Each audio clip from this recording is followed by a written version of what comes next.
नमस्कार।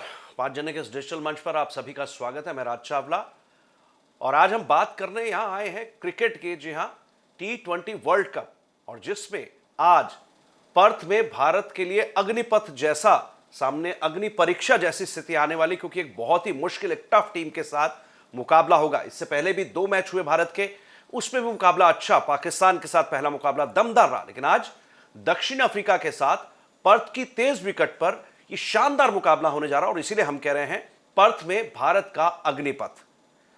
टीम, हालांकि 2 मैच भारतीय टीम पहले जीत चुके हैं, इस नाते से कह सकते हैं हौसले बुलंद हैं, अंक तालिका में टॉप पर है, टीम कॉम्बिनेशन, विनिंग कॉम्बिनेशन अच्छा चल रहा है। इस सब के बाद विराट कोहली का फॉर्म वो एडिशनल चीज है जो भारत के खाते में जाती है। बाकी 2 खिलाड़ियों ने भी पिछले मैच में अर्धशतक बनाए, सूर्य कुमार यादव, रोहित शर्मा, लेकिन कंसिस्टेंट विराट कोहली, इस पर भी हम बात करेंगे। लेकिन सबसे पहले आज जरा मैच में किस तरह का टीम कॉम्बिनेशन हमें दिखाई देता है। टेम्बा बावूमा, ये दक्षिण अफ्रीका के कप्तान हैं, और इधर रोहित शर्मा, दोनों के बीच एक जबरदस्त मुकाबला। दोनों अपनी अपनी टीम, अपनी अपनी मजबूत टीम के साथ ऑस्ट्रेलिया में पर्थ के इस मैदान पर उतरने वाले हैं।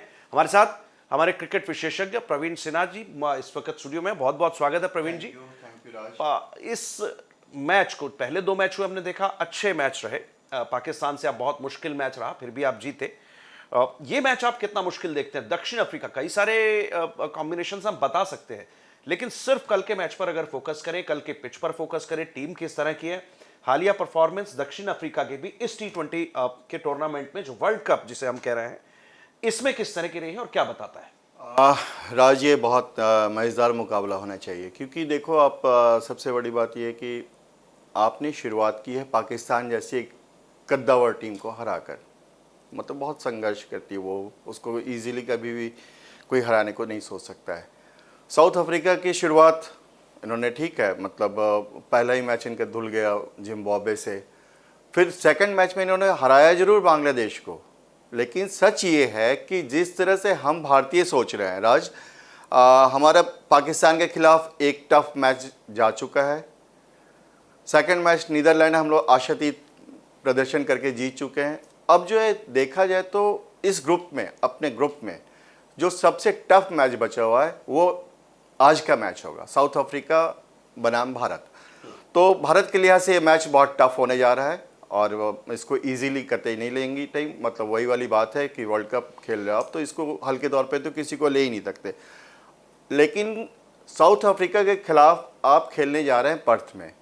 पर्थ काफ़ी दूर है सिडनी से, अपने लंबी यात्रा की 3000 किलोमीटर की दूरी तय करके वापस पर्थ पहुंचे हैं आप। 48 घंटे भी का भी समय नहीं मिल पाया इनको अगला मैच खेलने के लिए। तो एक थकान भी है और एकदम वातावरण अलग हो जाएगा, क्योंकि यहाँ पे थोड़ी सी गर्मी पड़ेगी। अच्छी बात ये कि बारिश की संभावना नहीं है। लेकिन पर्थ, पर्थ को आप हमेशा ध्यान रखना है, ये वाका ग्राउंड नहीं है, वाका की पिच नहीं है। जाहिर है जहाँ पे मतलब तेज़ गेंदबाज जो है आग उगलते थे, लेकिन पर्थ तो पर्थ ही है ना। मिट्टी का नेचर एक सा होगा, मौसम एक सा है। तो पर्थ स्टेडियम में जो मैच खेला जाने वाला है, ये तय माने आपकी विकेट, पेस और बाउंसी होना ही है। साउथ अफ्रीकन पेस बॉलर्स बहुत अच्छे हैं, तो भारतीय टीम बड़ी सतर्क अंदाज में इस मैच को खेलेगी। और ये सच पूछा जाए तो, कहा जाए तो इस ग्रुप का इनका सबसे ज़्यादा टफ मैच होने जा रहा है। तो पर्थ का जो विकेट है, जैसा प्रवीण आपने बताया, काफ़ी तेज़ है और वॉकर का नहीं है, ये ठीक है। फिर भी हमारे गेंदबाजों में ऐसे कौन कौन से आपके पास? शामी हैं, भुवनेश्वर हैं, अर्शदीप हैं, हार्दिक भी अच्छा करते हैं। ये ऐसे कौन से बॉलर्स हैं जो आपको वहाँ एज दिला सकते हैं भारतीय टीम को? मैं बल्लेबाजी की बात बाद में करूँगा, पहले गेंदबाजी में कौन आपको कल चमकते सितारे नजर आ सकते हैं? राज, आपने सारे पेस बॉलर्स का नाम ले ही लिया, और सच्चाई ये है कि मतलब ये दर्शकों की जानकारी के लिए बता दूं कि पर्थ में ये वो फेमस वाका ग्राउंड नहीं है जहाँ पे बॉल, मतलब तेज गेंदबाज आग उगलते थे। वहाँ पे मतलब बल्लेबाजों के पैर कांपते थे। तो वो स्थिति नहीं होगी, ये पर्थ स्टेडियम में मैच खेला जाएगा। लेकिन पर्थ तो पर्थ ही है राज, क्योंकि वहाँ की विकेट, वहाँ की मिट्टी, वहाँ का मौसम, वहाँ का क्यूरेटर, वो सब सेम है। तो आप ये तय माने कि कल वाले, आज वाले मैच में भी पेस बॉलर्स का बोलबाला रहेगा। और इंडिया की तरफ से चूँकि हमारे पेस बॉलर्स में अच्छी बात यह है कि अर्शदीप, भुवनेश्वर, शमी, इन तीनों में बहुत बढ़िया स्विंग करने की मतलब क्षमता है।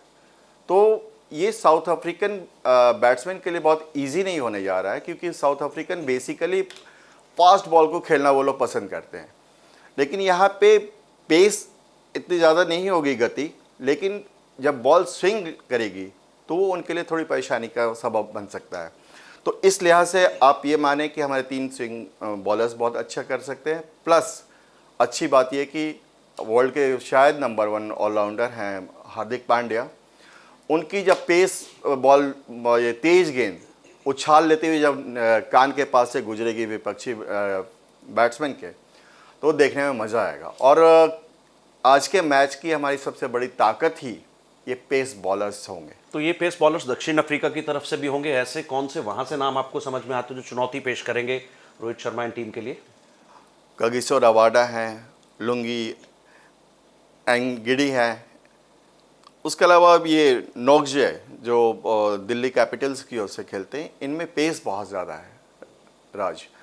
बट क्या है कि पेस होना ये भारतीय बल्लेबाजों को बहुत डराने के लिए काफ़ी नहीं है। वो एकदम निडर अंदाज में खेलने वाले हमारे ओपनर्स दोनों हैं। केएल राहुल के सामने कितनी भी पेस बॉल डाल दो, रोहित शर्मा को डाल दीजिए, तो रोहित शर्मा बॉल को इतनी अच्छी तरह से, इतनी तेज़ी से पढ़ लेते हैं कि उनको कोई परेशानी नहीं है। अगर बॉल उछाल लेकर आ रही है तो बेहतर है कि उसको प्लेस करने में सक्षम है। बढ़िया हुक शॉट लगाते हैं, पुल करते हैं। इसी तरह राहुल को भी उछाल लेती बॉल्स जो है ज़्यादा रास आती है। तो पेस से मुझे नहीं लगता है कि हमारे इंडियन बॉलर्स बैट्समैन को कोई परेशानी होगी। और कमोवेश यही स्थिति विराट कोहली की, वो ज़बरदस्त फॉर्म में चल रहे हैं, उनको तो आप पेस से हरा ही नहीं सकते या उनको डरा ही नहीं सकते। तो और सूर्य कुमार यादव आएंगे, वो तो आपने देखा ही है कि जब से वो आते हैं विकेट पे पहली बॉल से चौका छक्का मारने की मतलब कोशिश में लगे रहते हैं, उनको कोई दिक्कत नहीं होगी। तो ठीक है, एनगिडी हैं और जैसा आपने कहा रबाडा हैं। रिजर्व में आपके पास ऋषभ पंत भी हैं, टीम में ऑलरेडी हार्दिक पांड्या का नाम आपने लिया ही। बैटिंग लाइनअप की कोई दिक्कत नहीं है, ऐसा मुझे समझ में आता है। और बहुत बड़ा चैलेंज अगर दक्षिण अफ्रीका की तरफ से पेस बॉलिंग में पेश नहीं हुआ तो फिर जरा देखना होगा, कल का मैच बड़ा दिलचस्प होगा। लेकिन भारतीय टीम के फेवर में एक बात जरूर जारी है, पिछले 6 T20 मैचों में भारत ने 5 मैच जीते हैं और उसमें 2 मैच ऐसे थे जिसमें दक्षिण अफ्रीका को ही हराया। 3 मैच की सीरीज थी, मेरी समझ से दक्षिण अफ्रीका ने 49 रन से 1 मैच हराया था, अदरवाइज बाकी 2 मैच 16 रन और 8 विकेट से ये भारत ने जीते थे। तो ये तो स्थिति भारत की रही। इसे किस तरह से देख रहे हैं? T20 में हाल का जो ट्रैक रिकॉर्ड भारत का है और विश्व कप में जो 2 पहले मैच हैं आगाज किया है वो भी जीत के साथ, तो हौसले बुलंद है, जीत का क्रम बरकरार रखना चाहते हैं, ये तो तय है।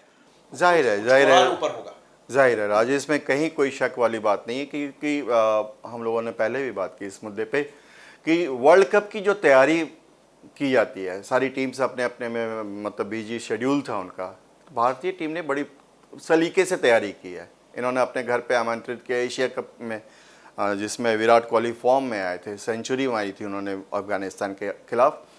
उसके बाद भारत ने दक्षिण अफ्रीका और ऑस्ट्रेलिया जैसी मजबूत टीमों को अपने घर आमंत्रित किया T20 सीरीज़ के लिए, तो वो तो अच्छी तैयारी थी ही थी। उसके बाद उस सीरीज़ के ठीक बाद भारतीय टीम अन्य टीमों की तुलना में मतलब से पहले पहुंच गई ऑस्ट्रेलिया भी पहुंच के इन्होंने अपना बेस बनाया पर्थ पे, जहां पे आज का मैच होने जा रहा है। उन्हें यह अंदाज़ा था कि पहला मैच हम पाकिस्तान से भले ही बहुत रोमांच और तनाव भरा होगा वो निकाल सकते हैं, लेकिन एक जो टफ कंपटीशन आने की बात है तो वो पर्थ में चुनौती मिलेगी। तो उन्होंने बेस अपना पर्थ में बनाया, अभ्यास मैचेज पर्थ में खेले। तो इसके मतलब आप ये देखिए कि बड़ी सिलसिलेवार तरीके से, बड़ी योजनाबद्ध तरीके से भारतीय टीम ने इस वर्ल्ड कप की तैयारी की है।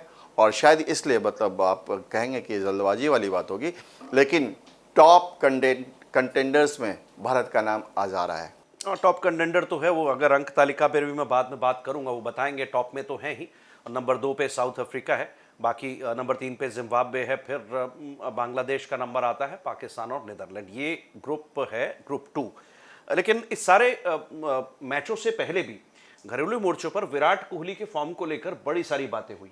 और हमने पहले मैच से पहले जो हमने शो किया था 5 जन ने, पर हमने कहा था कि विराट कोहली अपने बल्ले से जवाब देना जानते हैं और कब कैसे देंगे, उससे पहले बार और दिया भी।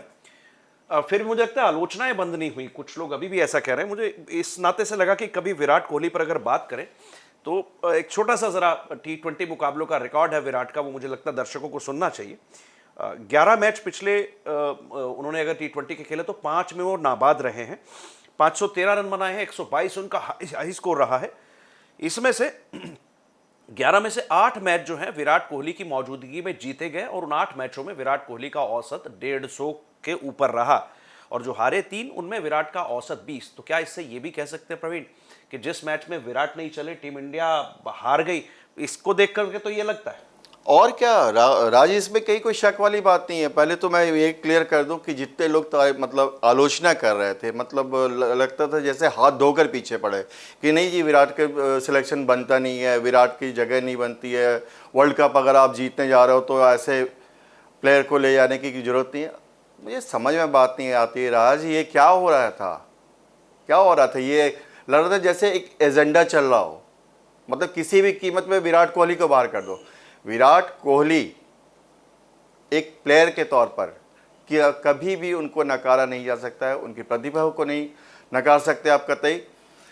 क्लास है भाई। और सबसे बड़ी बात ये देखिए ना, आपने ये देखा ही अभी जो आंकड़े आपने बताए, पिछले 11 मैचेस में वो जब फॉर्म में है तो 8 मैचेस इंडियन टीम जीत रही है, और जिसमें वो नहीं चल पाए, 3 मैच में मैच नहीं चल पाए और 3 टीम हार गई। इसका मतलब मैं कतई ये नहीं कह रहा हूँ कि वन मैन शो है, पूरे टीम गेम है, पूरे 11 खिलाड़ियों के योगदान से होता है, लेकिन विराट का इम्पैक्ट ऐसा है।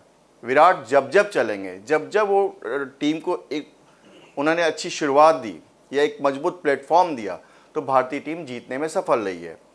और सबसे बड़ी बात है कि इस मुद्दे पे अभी मैं पिछले मैच के बाद भी कई विशेषज्ञों को सुन रहा था कि भाई क्या है, एवरेज जो है नॉट आउट रहे तो आपका एवरेज बन गया, बड़ी अच्छी बात है, लेकिन स्ट्राइक रेट तो बहुत ज़्यादा नहीं है।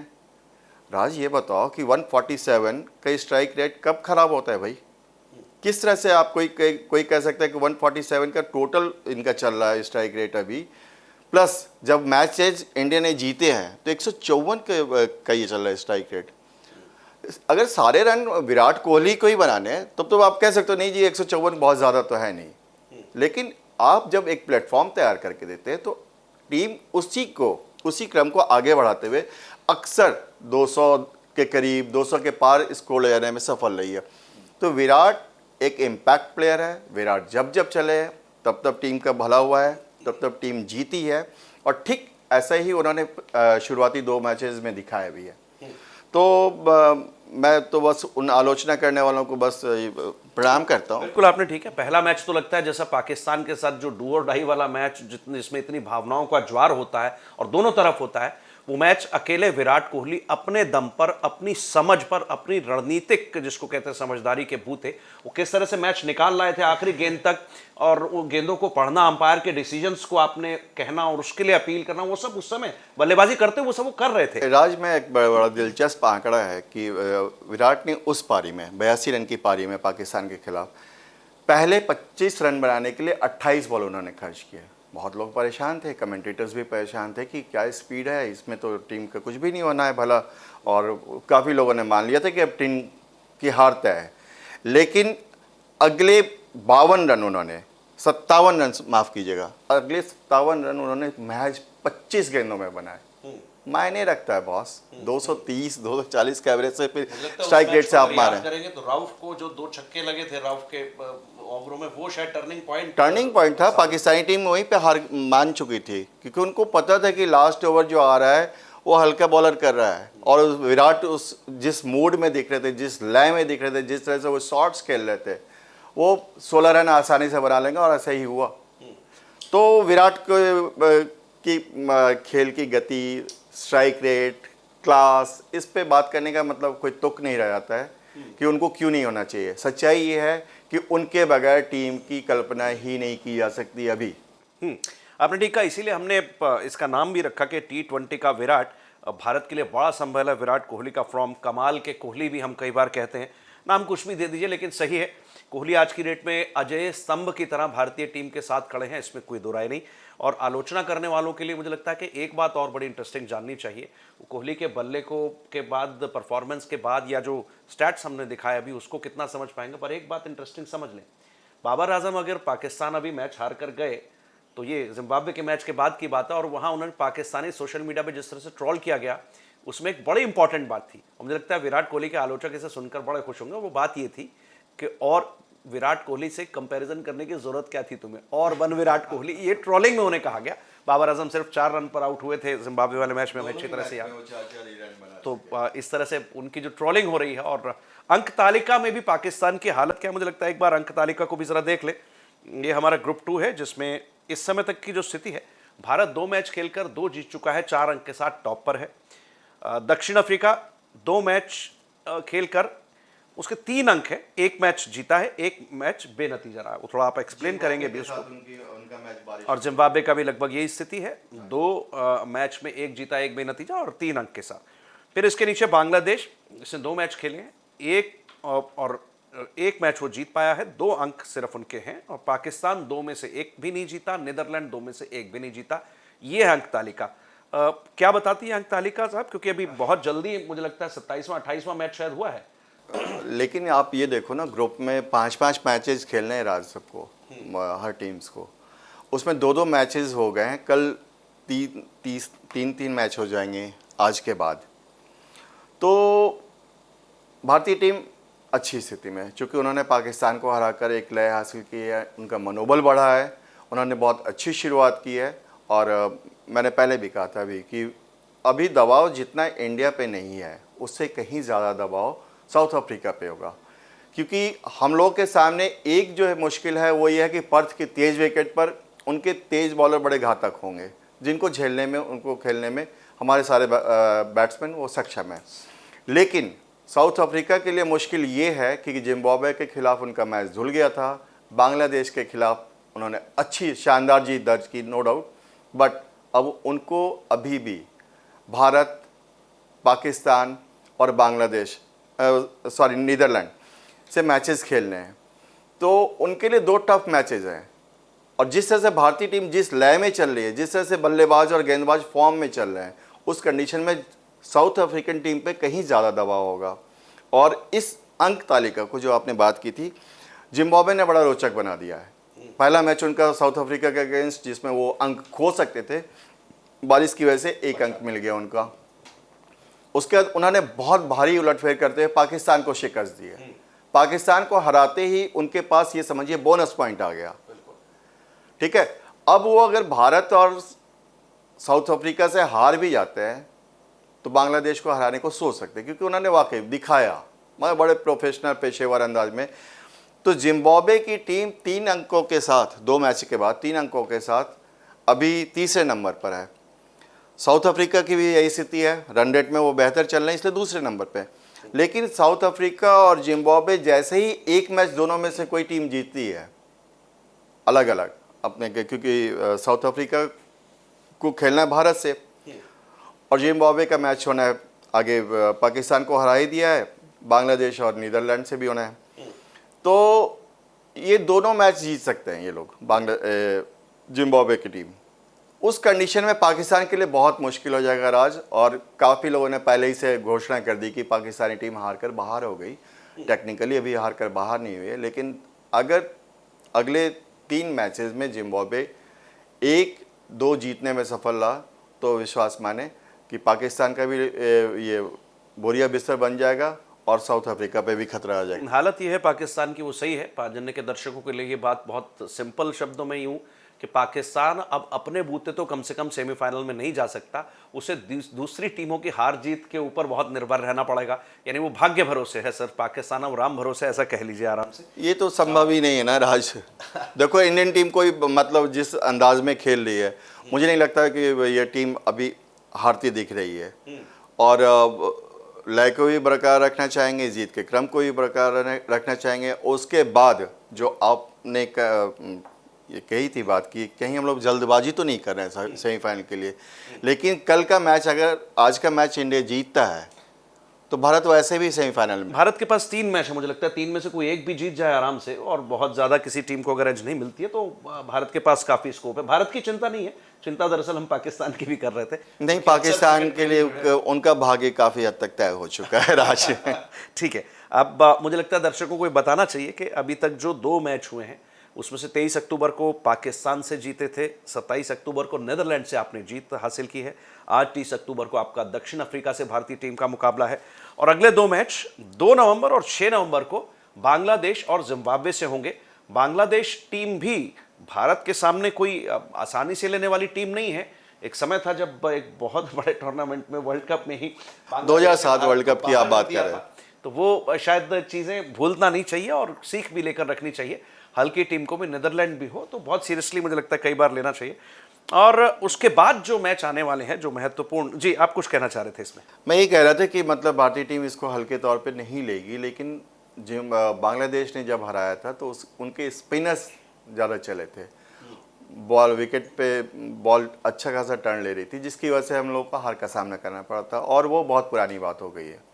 15 साल पहले 2007 के बाद जो भारतीय टीम इतनी बदल चुकी है कि अभी आप पाकिस्तानियों की बात कर रहे थे कि वहाँ पे टीवी चैनल पे या फिर ये मीडिया में जो खबरें आ रही हैं, उन्होंने कहा कि भारत के पास आपने तो कोई तैयारी नहीं की भाई भारत के पास आपकी तरह से 4 टीम्स तैयार हैं जो कि खेला भी। अभी पिछले दिनों आपको याद होगा T20 भारत खेल रहे थे इधर दक्षिण अफ्रीका और ऑस्ट्रेलिया के खिलाफ, और वनडेज में पूरी नई टीम उतरी थी, क्योंकि हमारी टीम जो है T20 में भाग लेने वाले सारे खिलाड़ी ऑस्ट्रेलिया दौरे के लिए रवाना हो चुके थे। तो हमारे पास वो टीम है कि ए टीम भी जो है वो कई टीमों से भारी पड़ेगी। तो एक सिलसिलेवार ढंग से कि योजनाबद्ध तरीके से जो तैयारी हुई है उसका नतीजा दिख रहा है, और इस विश्व कप में सेमीफाइनल का रास्ता भारत के लिए बहुत ज़्यादा टफ नहीं दिख रहा है। ऐसा लग नहीं रहा है। आज जरा देखते हैं दक्षिण अफ्रीका के खिलाफ पर्थ की इस अग्निपथ पर भारत किस तरह से परफॉर्म करता है।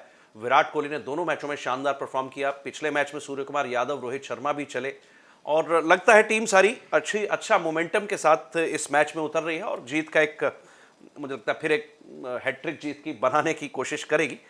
एक जरा अंतिम मैचों की तरफ मुझे लगता है एक बार नजर मारें। 9 नवंबर को इस T20 वर्ल्ड कप का पहला सेमीफाइनल होना है, 10 नवंबर को दूसरा फाइनल होना है।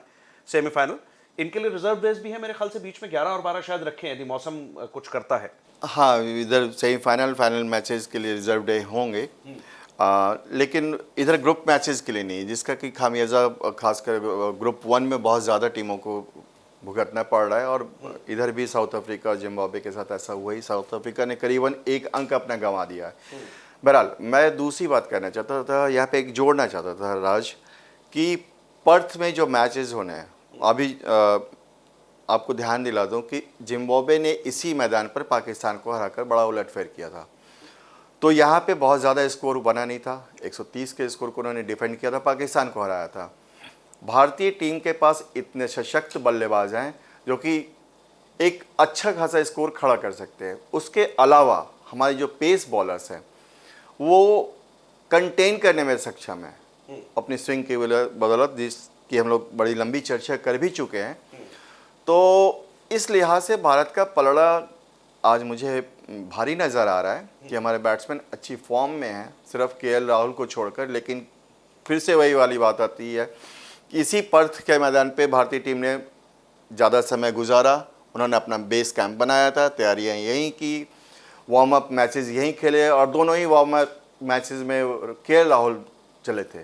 तो आज अगर KL राहुल का बल्ला चला, जो कि काफ़ी हद तक उम्मीद है चलना ही चाहिए, वो पेस और उछाल लेती बॉल्स को बहुत बढ़िया ढंग से खेलते हैं, तो विश्वास माने हमारे बैटर्स एक अच्छा स्कोर खड़ा करने में सक्षम है, और उसी विकेट का फ़ायदा उठाने के लिए हमारे तेज गेंदबाज तैयार रहेंगे। ठीक है, मुझे लगता है आज भारतीय टीम के लिए शुभकामनाएं जरूर, और पर्थ पर ये जो अग्निपथ है, इस अग्नि परीक्षा में भी भारतीय टीम आराम से मुझे लगता है निकल जाएगी।